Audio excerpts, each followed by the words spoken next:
For all their planning and preparation, though, Sansa had known one thing: it wouldn't be enough. If 40 men were injured in the horse stampede, they'd be lucky. If Jarrell and Alice Force got another 20, they'd be lucky. And that still left more than 50 men to fight. And a force of 300 women was 6 times that of the men, but the men were trained. They'd done their best, attacked when they'd be drunk, sown confusion within their ranks, stopped their escape, but it wasn't enough. They could only fight in pitched battle for so long before it became a death sentence. Sansa thought 15 minutes would be too much. Arya said 20, Jarrell said 30. Whatever the number, the death toll was too high, and everyone accepted it. They needed something that could make 50 men drop their weapons quickly, unhesitatingly. Which was the second part of Arya's mission. The most important part of the entire battle, in all honesty. Sansa cut open a man's throat, feeling the warm splatter of blood across her face, and shoved another who was wounded in his leg right on the jagged cut. She looked around her, and when there was still no movement from the Lannister tents, she whistled for Shaggy Dog and sent him bounding towards the camp. She turned and met a blade with the flat of her own, just in time to avoid her neck being cut open. In the corner of her eye, she saw Willa scream and land on one knee, saw a Lannister soldier start forwards, ready to behead her, saw Lady pounce and take his throat between her jaws. Sansa bared her teeth, angled her sword, and moved forward. A moment later, Willa met her back with a flick of her green braid. "All right?" she asked when the rush slowed a little. "Yes," Willa replied. "Just a little mistake." She spun the sword in a wide arc, and Sansa fell back one step. She gave her room and slashed at a man who tried to take advantage of Willa's open side. "Be safe," Sansa said reprovingly, and then they separated. She wasn't sure how long it took, but slowly the rage of battle lessened, and she gasped in relief. The tide parted in front of her, and Sansa could see Arya standing before the men, a knife gleaming in her hand and Shaggy Dog beside her, Nymeria behind, limping slightly, front leg a vivid scarlet mess. Shaggy Dog beside her, jaws easily resting on Jaime Lannister's shoulder, ready to tear his throat out in an instant. Sansa felt relief spread, bone deep, in her chest, and she let herself step forward, take charge of the battlefield where they stood. "If you wish your leader to see sunrise," she said, "you'll drop your weapons." "Tell your men to surrender," Arya ordered the Kingslayer. He swallowed visibly. "I don't." "Surrender and we shall be merciful," Sansa spoke over him. If he ordered his men to fight, the consequences would be catastrophic. "Tell me, all of you, would one of you wish to go back to Tywin Lannister and tell him that your pride was responsible for his son's death? Drop your weapons right here, right now, and the Kingslayer will live." "Do it," Willa snapped out, but despite her commanding tone, her eyes were full of tension when she met Sansa's across the silent battlefield. Mira echoed her a moment later. "Kneel, now." And slowly, achingly slowly, the men knelt. It spread outwards like a wave of rippling grass, and Sansa did not let her shoulders bow a single bit, did not let herself relax one muscle while it happened. To her luck, too, hidden by all the bodies still standing, Ramsay Snow darted towards her. Perhaps it was because she was closest. Perhaps it was because of the 4 women standing on the field, she was the only one he'd spoken to. Or perhaps it was because in all the universes Ramsay deserved to die by Sansa's hand, and Sansa's alone. His sword cut into her shoulder before she knew he was there, and Sansa rolled away from the pain instinctively. A moment later, she had her sword up and pointed at him, and she was shaking from something approaching terror, another approaching pain. She heard Arya snap something, Mira shout, but they were too far. And Ramsay wouldn't stop for the Kingslayer as the other Lannister soldiers would, and if Sansa died there, the fragile peace constructed would be broken.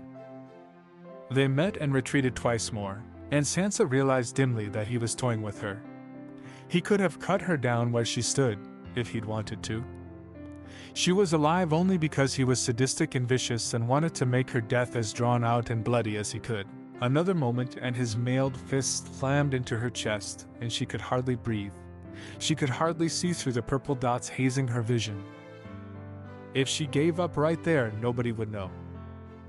Hair plastered to her head, rain falling all around them, Sansa felt her knees land in the mud. She closed her eyes, and the grip on her sword slacked a fraction, and just as she was about to let it fall, she heard, clear as if they stood right next to her. "You do not end here," said Jon. "You will not die in mud and guts, kneeling," said Robb. And in a voice that was as cold as the north and as loving as a mother's, Catelyn Stark said, "Get up, Sansa." Sansa got up, and though she felt scraped hollow, felt all she could do was fall, she kept to her feet. "Lady," she thought, and spun away from another attack. "Lady, I need you." The ground was getting slippery. The mist had risen, and the rain was heavier. Sansa gritted her teeth and gave way before Ramsay. And then Lady leapt forwards, a white blur, and tore Ramsay's sword hand off with one decisive bite. His scream echoed in the air for a brief moment before she bent over, wheezing, and then the only thing she heard was her own pants. Her chest ached, and she knew she had multiple wounds now that hadn't been there only moments before. The armor had taken Ramsay's fist to her chest, but the blow had distorted the steel, and she could not take a full breath without coughing. "You're alive." Sansa was alive, and she hadn't expected to be. She breathed deep and let that knowledge wash away the worst of the pain. She did not turn away when Lady began fully mauling Ramsay, and did not stop her either. Let the Lannisters see what awaited them if they didn't surrender. Let her people see what happened to bastard scum that dared to betray the North. Sansa didn't need anyone's help to get this little vengeance, and she was deeply, savagely proud of it. She straightened her back and stood as tall as her ladies in the solar, as Robb accepted a crown, as Jon swore to be her shield. "You will surrender," she said. Her voice was deeper, rasping against her bruises and aches. "You will surrender, or we will rip your throats out." The Lannisters gaped at her, and she didn't spare a single glance at the bloody corpse not 10 feet from her. Sansa didn't know what she looked like, but she did know that she was blood-drenched, aching, and draped in steel armor that glittered like a sword. She hoped she looked as wrathful as she felt. "Kneel," she snarled, and they obeyed. Jaime was in a state of numb shock. When his father told him to take 100 trustworthy men and ride north, Jaime thought him foolish. But then he heard of the letters exchanged between Roose Bolton and Tywin, forming an affirmation between the two, and it all became clear. So many noblewomen in one place, so far from any other garrison, with only 200 men to protect them. If they took the castle, the northern resistance would fail. The girls would either be wedded to Lannister soldiers that Jaime took with him, or used as hostages. The only difficult part, Jaime had thought, would be actually arriving there. The men could just as easily be starved inside the keep as not. But Roose Bolton sent his own son to guide them, and Ramsay Snow gave them uniforms to protect them from casual questions. He led them to the Dreadfort, and then they marched along the river to Last Hearth. They got there with only a few minor mishaps, and when they heard that the men were gone too, it seemed like a stroke of great luck. Jaime had been utterly confident in success. In another few weeks, depending on the state of the food reserves, the women would yield, and he'd be able to send out ravens telling the Northern Lords so. That first week, he'd been sure they were awaiting an army to save them, and he'd had the men on high alert, watching and wary, but nothing had happened. And slowly he'd come to accept that no, there was no one coming. The gates remained closed simply because of the girls' pride.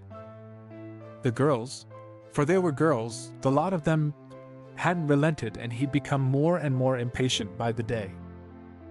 And then they attacked. Not at first, no. They released horses and stampeded them through the camp, killing and disorienting many of his men.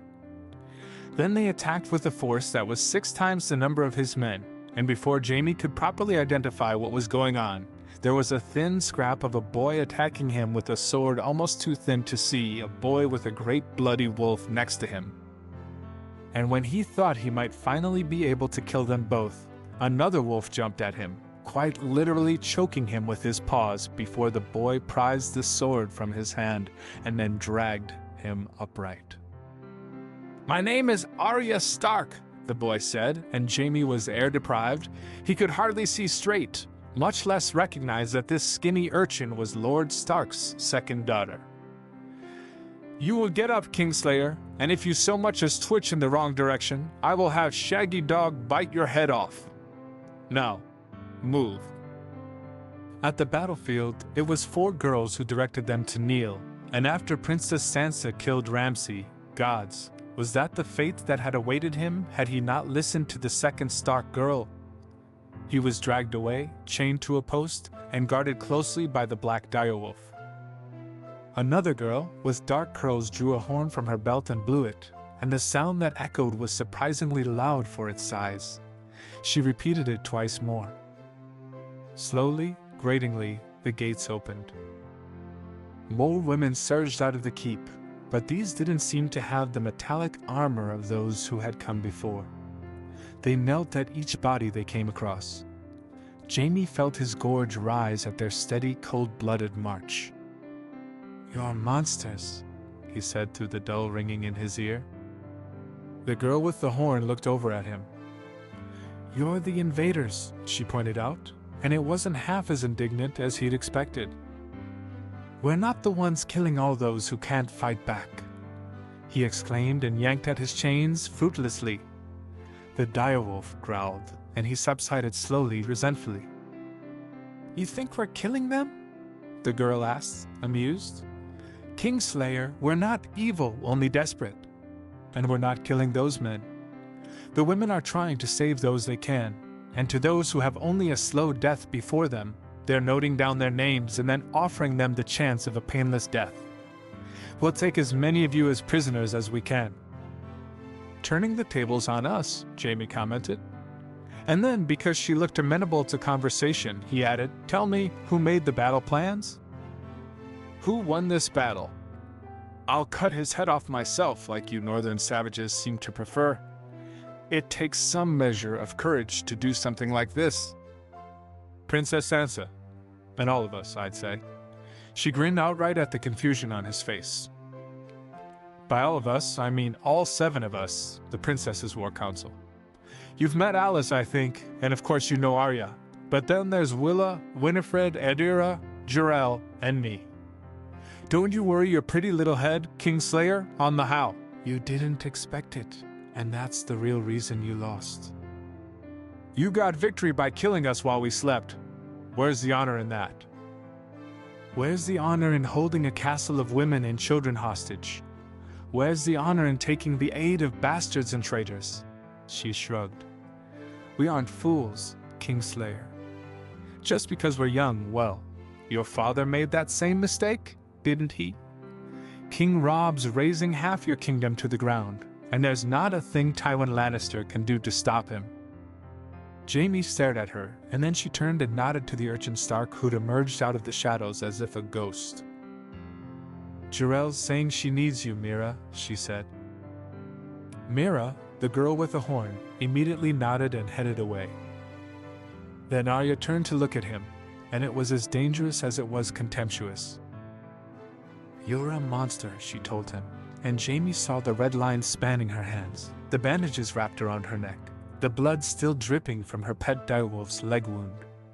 He remembered the low, guttural cry she'd emitted when Ramsay Snow punched her sister in the chest, and Sansa didn't get up.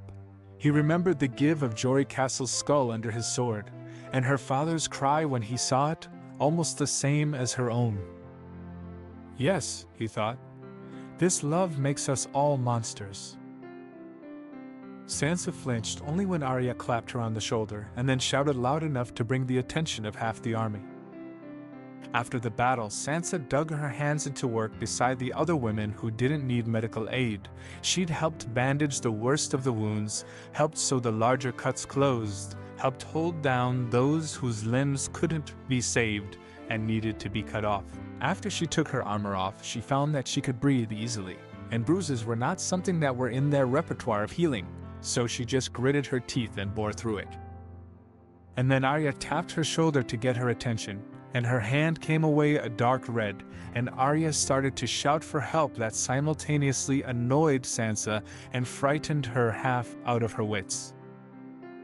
"I'm fine," she snapped, yanking her arm away. Arya just waved her hand under Sansa's nose. "Your shoulder's bleeding. I'm not sure which definition of fine you're using, but I'm pretty sure that it needs to fucking change. You're coming with me. I'm in the middle of an operation." "You're bleeding," Arya told her. "I don't care if you're treating with the Kingslayer, which, you're not. I had to do it, by the way, but you're not, right now, and I'm sure there's someone else around here that has stitches as straight as yours, so I don't care if you think I'm being annoying, you're coming with me." Sansa glared at her mutely and held her ground. Arya reached out and pressed, ungentle, against Sansa's shoulder. The world dissolved into blinding white noise. "See?" Arya asked, satisfied. "You're coming." Still nursing her shoulder, Sansa stumbled into a tent, only recently emptied, belonging to a Lannister soldier that was now either dead or in chains, and waited.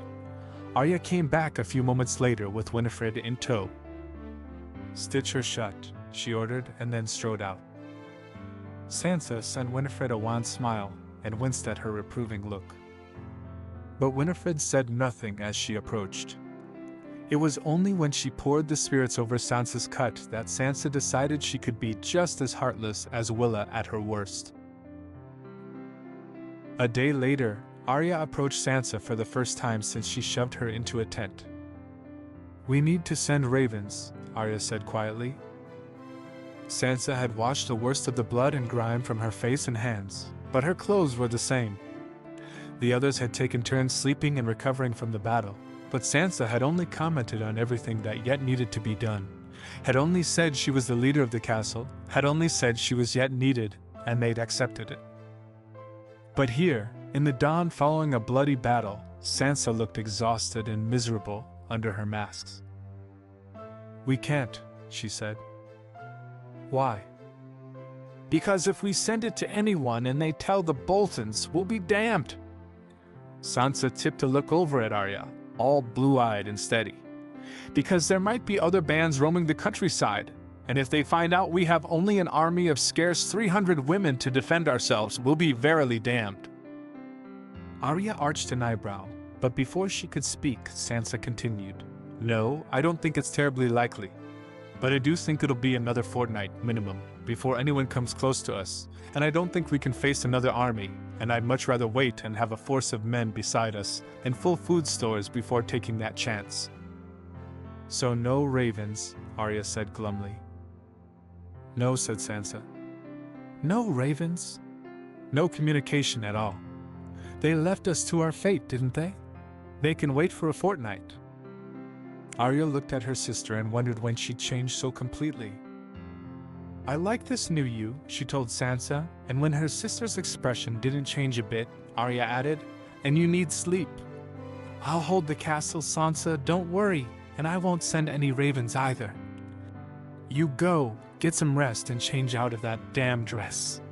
It's stinking like the seventh hell." "I hope Ramsay chokes on it," Sansa replied, and then with a grin and a wink left Arya on the battlements gaping at her disrespect. His men had sat on him. Jon, had he not had anyone beside him, would likely be at last hearth by now. But the 19 other men had decided that they didn't want to kill their horses by riding too hard, and that it made more sense to spend a night in an inn, take fresh horses, and then ride north once more.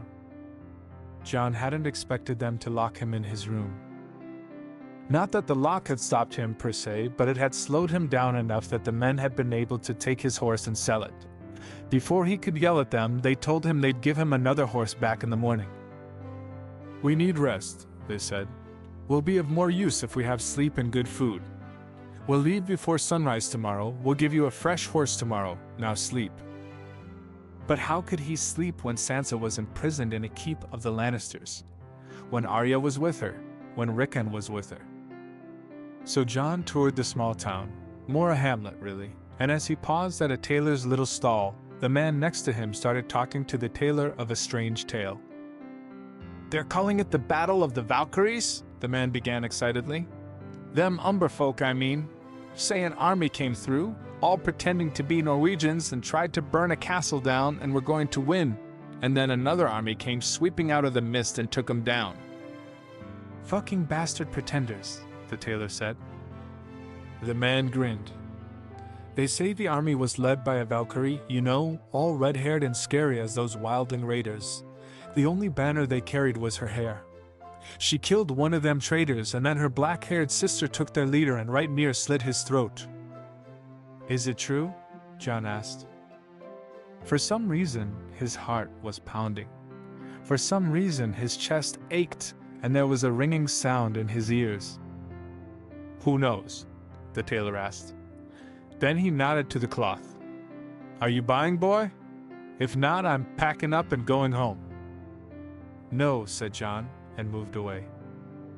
He doubled over as soon as he found an alley, and curled his forearms over his knees as he pressed his back against the rough stones of a wall. Deep breaths shuddered out of him, and the cool air was no balm against the heat in his cheeks. "I love you," he thought desperately. "I love you, and I would die for you, and it wasn't enough. It wasn't enough to save you. It wasn't enough to protect you. I love you, and I am not enough, and I do not know how I can be." It felt like glass shards digging into his ribs, sinking into the fleshy part of his chest, breaking the bones and scraping his lungs. "I love you," he thought, and bit his tongue, and felt guilt rise in his throat along with the pain. Liara was a sharp girl. From her dark hair, as straight and sharp as any blade, to her mind, which was as cutting as any of her brothers who rode south for King Robb. They hadn't died yet, and the silence from the south for these past weeks had left Liara's belly aching at night. But she had 2 sisters to take care of in the keep, and if her belly ached at night, her chest burned something fierce when she bore that sword the princess put into her palms. And though the battle was over, Liara's wasn't. They'd been caught unawares when the Lannisters came, and Princess Sansa didn't want to face that again, so several volunteers were picked and now served as outriders for any kind of band. Liara didn't search for tracks in the woods. She rode into towns and markets and paid attention. It was hard, dangerous work. It was something she'd never seen herself doing. Liara's mother had wanted her to be a part of the Manderly household, and she'd gotten that for Liara.